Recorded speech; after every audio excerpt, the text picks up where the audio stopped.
சூரிய குடும்பத்தின் 7வது கிரகம் தான் யுரேனஸ் கிரகமாகும். இது சூரியனிடமிருந்து 2.879 பில்லியன் கிலோமீட்டர் தூரத்தில் இருக்கு.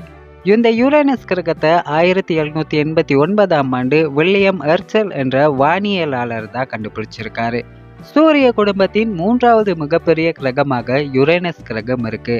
இந்த யுரேனஸ் கிரகம் தன்னைத்தானே ஒருமுறை முழுமையாக சுற்றி கொள்ள 17 மணித்தியாலங்களையும் 15 நிமிடங்களையும் எடுத்துக்கொள்கின்றதாம்.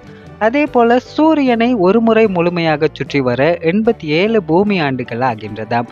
இதனால யுரேனஸ் கிரகத்துல ஒரு வருடம் என்பது பூமியில 43,000 நாட்கள் ஆகும்.